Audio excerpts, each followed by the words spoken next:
Saudações, investidores! Bitcoin agora cotado a 21 mil dólares. Bitcoin que surpreende na madrugada e tem rompimento maravilhoso para cima. Hoje, meu principal objetivo vai ser te mostrar o que muda na situação depois dessa pernada de alta.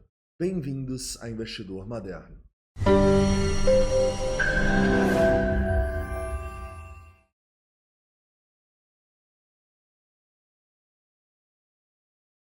Investidores, nós vamos começar aqui no diário falando um pouquinho sobre a importância do suporte que a gente segurou até agora e também sobre o que a gente precisa fazer para confirmar essa tendência de alta na minha visão.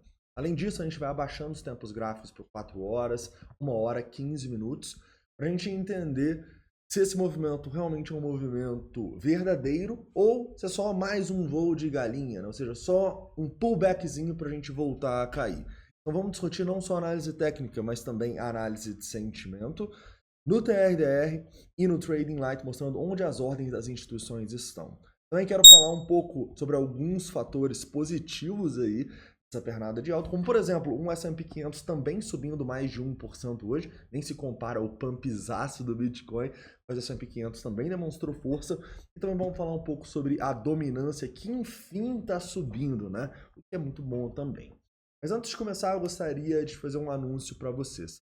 Tem muitas pessoas me perguntando quando serão as próximas turmas dos projetos. E elas já serão na semana que vem. A gente pensou num projeto especial para conseguir ajudar tanto o trader quanto o investidor nesse bear market e principalmente ajudá-los quando a gente virar a chave, né? Quando a gente voltar para um mercado de alta. O que pode, inclusive, estar acontecendo, a gente vai discutir nesse vídeo, tá bom? Mas fique atento, semana que vem a gente tem o nosso lançamento aí dos projetos, beleza? Vamos lá. Então vamos começar falando aqui sobre o Bitcoin no diário. No diário, a gente tem um suporte sendo respeitado, que é a região ali próxima desses 19 mil dólares. Né? Lembra que o Bitcoin não conseguia fechar candles ali embaixo? Ele conseguiu fechar, mas não passou dos 18.800. Tá bom? Então, para mim, esse é o principal suporte agora, em especial depois do grande volume que a gente deixou lá e do grande volume que a gente está tendo hoje. Se o Bitcoin volta aqui e perde esse suporte, provavelmente a gente vai testar e romper a mínima.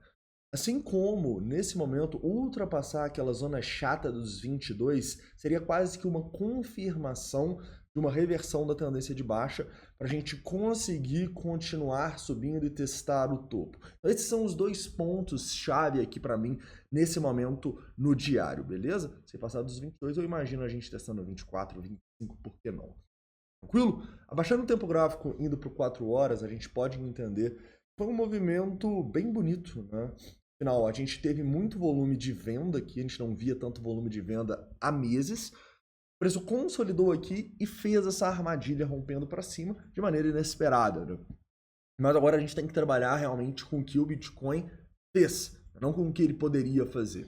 E esse movimento dele credencia uma tendência de alta muito clara aqui no 4 horas, pois rompemos aquela região chata que a gente estava falando dos 20.200 e até além, até os 20.600 aqui. Então, nesse momento, a tendência vira uma tendência de alta no 4 horas, beleza? E a gente poderia traçar o Fibonacci deste fundo aqui e ver que, se a gente voltar justamente naquela região ali dos 20.200 dólares, a gente pode começar a ter oportunidade de compra agora. Sim, eu acho que nesse momento faz sentido até a gente olhar mais para compras do que necessariamente para vendas, né? Não, esse também não está sendo um movimento só do Bitcoin. Esse foi um movimento de todos os mercados, né? O próprio S&P continuou subindo hoje, tá subindo mais de 1% acima dos 4.050 pontos. E a gente também tem uma confirmação muito legal da dominância. Ou seja, as pessoas não estão se desesperando e comprando altcoins agora. Não, esse foi um movimento do Bitcoin. Bitcoin ganhando valor perante ao mercado. Então me parece bem bonito aqui tanto o S&P 500 tentando reverter uma tendência de baixa, rompendo aquele topo que também era chato, 4.020 pontos, quanto a dominância confirmando tudo isso, né? Então, olhando essas potenciais zonas aqui de compra, e para mim é justamente esses 20.200 até esses 19.500, se perder os 19.500 começa a ficar nebuloso o negócio, eu diria que a gente pode sim acreditar que a gente reverteu essa tendência, principalmente por causa dos indicadores de sentimento, tá? A gente estava vendo uma melhora desses indicadores nos últimos dias, sem muita confirmação do Open Interest, né? A gente saiu de um long short rate de 3.1 para em 1.7 ontem. E agora, olha só que interessante, a gente teve um rompimento para cima, com mais queda nesses nossos indicadores e com aumento do nosso Open Interest. Então, isso aqui é o quê? É um rompimento confirmado para cima, tá? Um rompimento bem bonito, um rompimento que basicamente tem suporte, né, desse nosso Open Interest, inclusive ele na máxima histórica agora, tá? O Open Interest nunca esteve tão alto. Isso era um fator de risco que até levou a gente a ter essa correção até os $18.500, mas agora me parece ser um fator de reversão de tendência que pode sim levar a gente para patamares mais elevados. Então isso aqui tudo é um bom sinal, é um rompimento confirmado e que faz sim a gente olhar mais para longs do que para shorts nesse momento. Porém, né, o que aconteceu aqui em relação a compras a mercado e liquidações? A gente teve sim muita compra a mercado e muita liquidação. Então quando a gente estava falando que para a gente pensar em compras na queda que a gente teve até os 18.500, eram compras mais de longo prazo, né? Afinal a gente teve tanta venda aqui a mercado que a gente não via há muitos meses, né? Olha só para lembrar, a gente não tinha tanta liquidação desde junho e tanta venda a mercado desde maio, né? Então, quando muita gente vende, quando muita gente é liquidada, quando o preço está caindo, é um sinal positivo para a gente acumular pensando no longo prazo, desde que a gente entenda os riscos, né? Ou coloque stops bem definidos. Mas quando muita gente compra e muita gente é liquidada para o outro lado, é um sinal também para a gente fazer o mesmo, tá? Então, eu realizei um pouquinho da minha exposição no longo prazo, mas continuo bastante exposto, pensando aí que a gente pode continuar a nossa pernada de alta, tá? Repara que a gente não teve tanta compra a mercado assim desde julho e tanta liquidação desde julho também. O mesmo dia, na verdade, quando a gente pumpou ali depois do discurso do Biden dos 21 para os 23, correto? Então, é um sinal aqui para realizar um pouquinho, mas você precisa entender a diferença, né, entre realizar, vender tudo agora, correndo, e investir no Bitcoin no longo prazo, né? Então, eu particularmente realizei bem pouco, mas coloquei um pouco de dinheiro no bolso por causa dessas grandes compras e liquidações. Tranquilo? Continuando aqui, né, falando um pouco sobre as ordens das instituições, nesse momento não tem tanta ordem acima, né? A gente rompeu aquela região dos 19.600, que era onde tinham ordens mais grandes, e depois rompemos essa região dos $20.000. Depois não tinha nada, né, no book, só fomos parar de novo ali nos 20.700, com umas ordens que nós também rompemos, né? Então, nesse momento aqui, ó, não vejo muita ordem, tá? Então, o Bitcoin pode sim continuar subindo.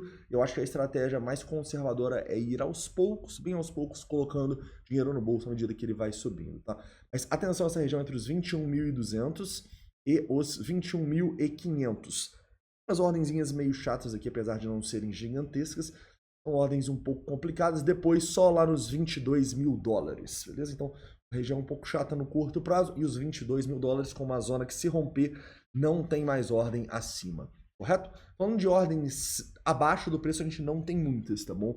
Então isso aqui pode ser um sinal de preocupação, ou minimamente um sinal para aguardar um pullback para fazer exposições mais significativas ou para pegar essa tendência de alta, tá? Olhando aqui no book agregado, como vocês podem ver, nesse momento a gente tem um book vendedor, né? É de se esperar, né? Mas a gente também tem uma pressão compradora, né? A gente não consegue ver no Trading Lights, que deve estar em outras exchanges, mas a gente tem aqui 195 milhões contra 236. Temos 329 contra 401.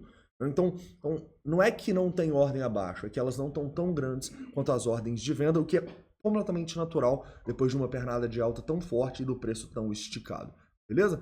Então a estratégia nesse momento para mim é: preço vai subindo, vamos realizando aos poucos o que a gente comprou pensando no longo prazo. Preço cair aqui, a gente pode ter uma oportunidade de long, traçando este Fibonacci aqui, nesse momento a partir dos $20.200. Se o preço continuar subindo aqui, é só você atualizar esse Fibonacci, beleza? E lembrem-se, zona-chave aqui, $22.000, esse rompimento, a gente reverte a tendência de baixa no diário, e se perder a zona dos 19.000, acho que 19.500 já ficaria um pouco preocupante, tá? Perdeu 19.500 é um péssimo sinal, mas realmente para a gente ter problemas e perder fundo, é só perdendo fundo lá nos 18.500, que ainda tem muita gente que vendeu nesse fundo preso aqui. Beleza? Então é isso, espero que tenham gostado do vídeo. enfim o Bitcoin respirando, enfim o Bitcoin subindo. A gente estava merecendo depois de tantas semanas de baixa. Beleza? Então é isso, espero que vocês tenham gostado. Um forte abraço e hoje vai ter live no canal Belo Trade Cripto Oportunidades. Eu vou deixar aqui no primeiro link da descrição. 10h15 tem live, então vamos fazer vários vídeos aí, vamos acompanhar de perto essa subida do Bitcoin. Se ainda não se inscreveu, vou deixar nesse primeiro link da descrição. Forte abraço e até daqui a pouco.